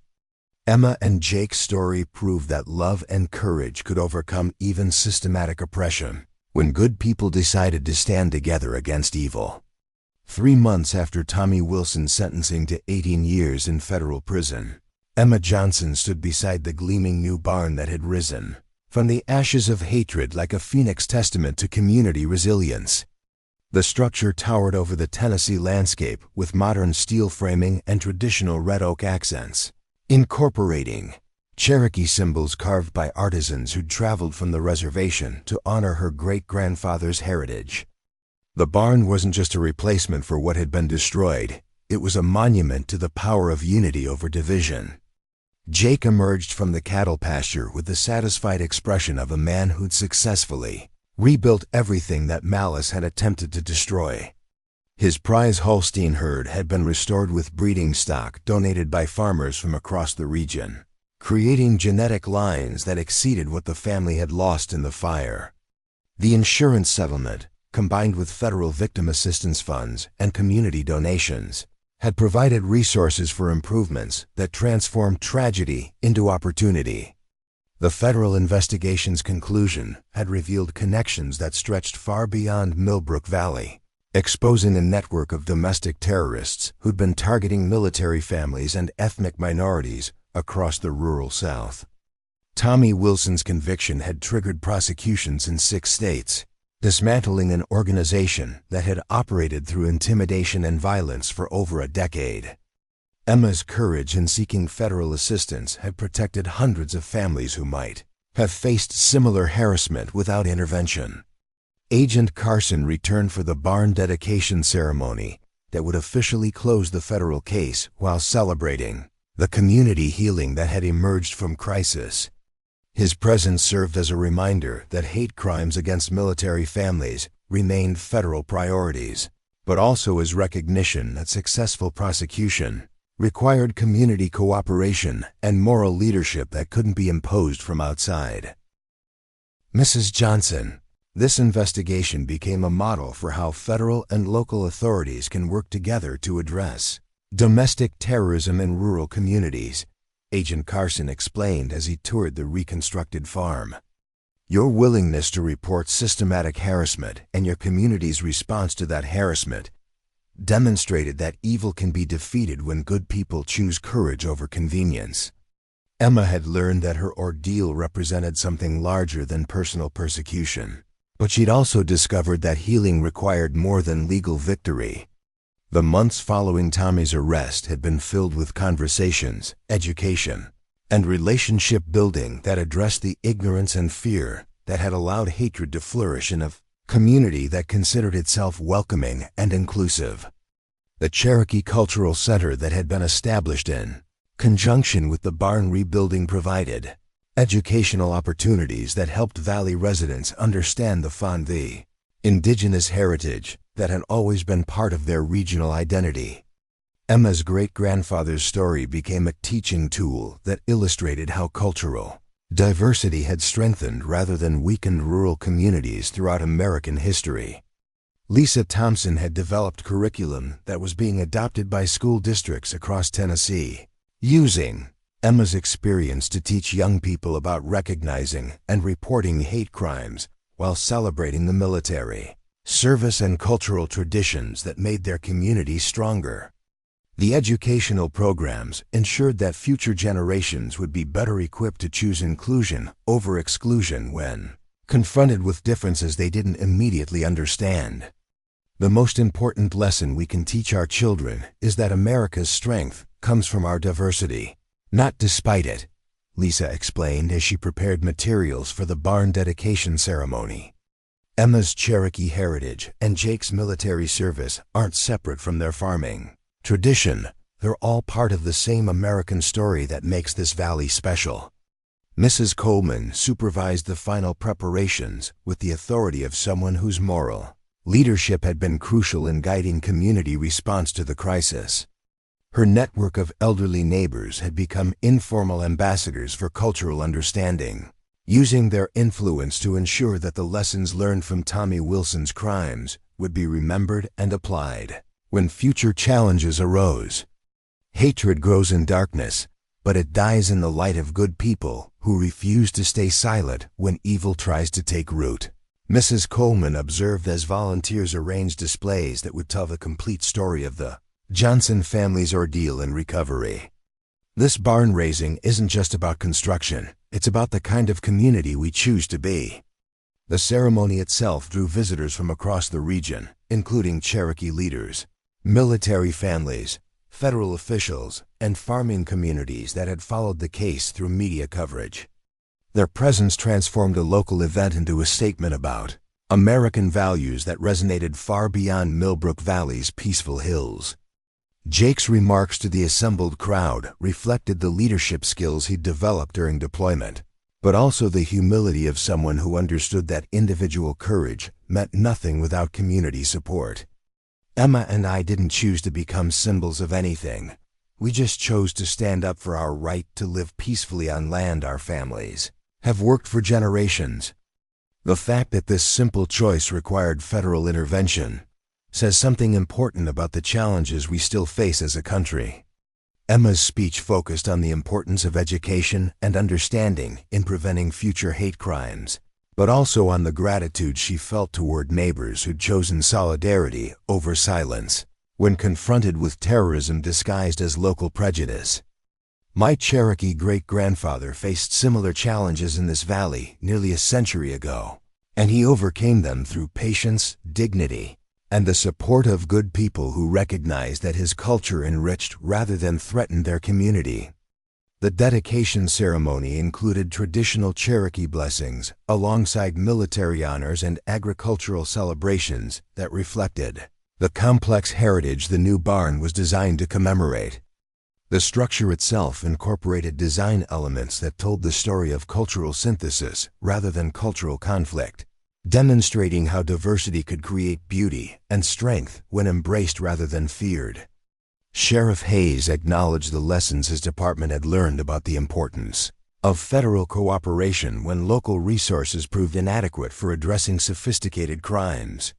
His presentation to law enforcement officials from across the state provided practical guidance for recognizing and responding to hate crimes that might initially appear to be simple property damage or personal disputes.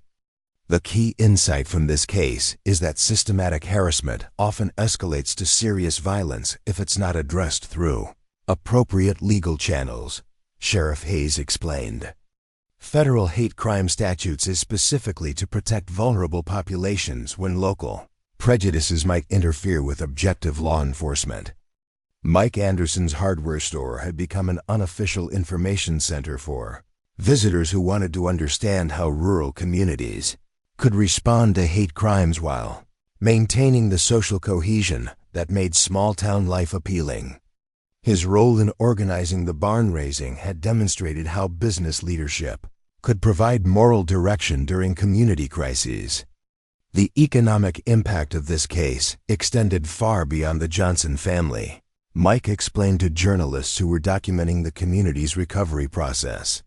Hate crimes damage everyone's property values and quality of life, while inclusive communities attract the kind of families and businesses that drive rural economic development.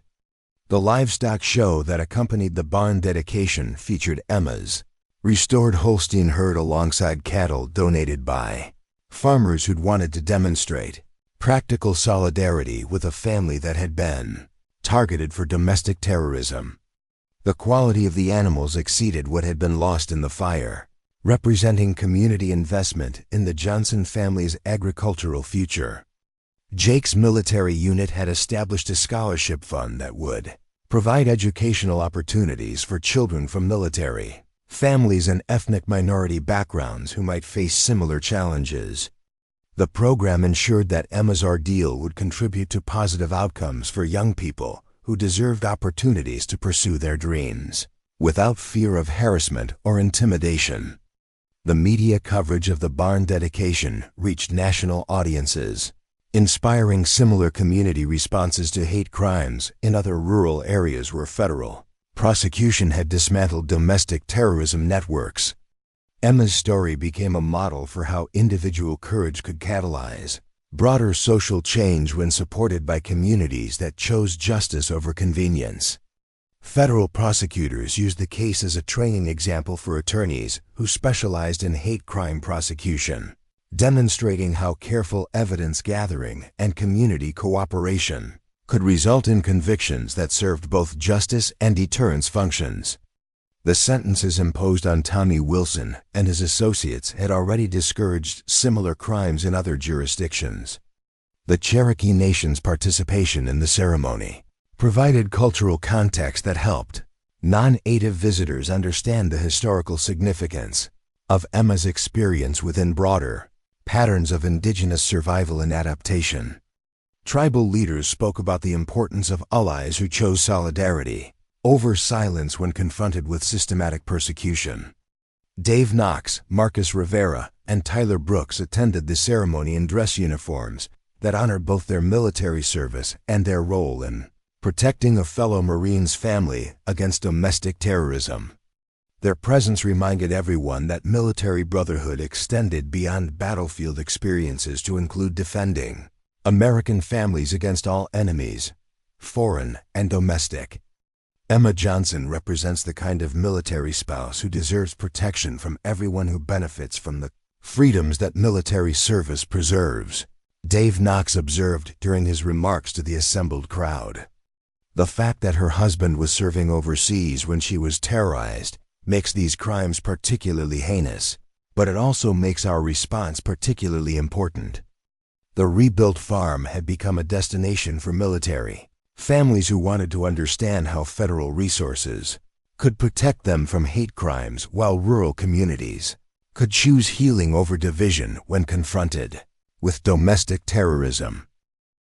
Emma's willingness to share her story provided practical guidance for other families who might face similar challenges.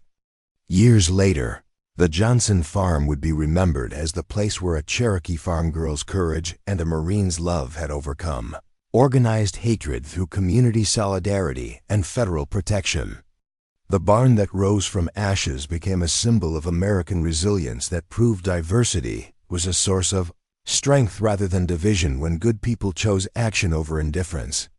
Tommy Wilson's name became synonymous with the consequences of choosing terrorism over tolerance, serving as a cautionary tale that helped other communities recognize and address hate crimes before they escalated to serious violence. His federal conviction demonstrated that domestic terrorism would face swift and severe punishment regardless of local attitudes or traditional relationships. Emma's Cherokee heritage, which had been targeted as justification for harassment, became a source of pride that educated entire regions about indigenous contributions to American agriculture and military service. Her great-grandfather's struggles against earlier generations of prejudice provided historical context that helped contemporary communities understand their responsibilities to protect rather than persecute cultural minorities. The valley that had seemed threatened by division discovered unity in shared values that transcended ethnic differences while honoring military service and agricultural traditions. The crisis that had tested one family ultimately strengthened an entire region by forcing honest confrontation with prejudices that had been allowed to fester in darkness until courage brought them into the light. Up next, you've got 2 more standout stories right on your screen. If this one hit the mark, you won't want to pass these up. Just click and check them out.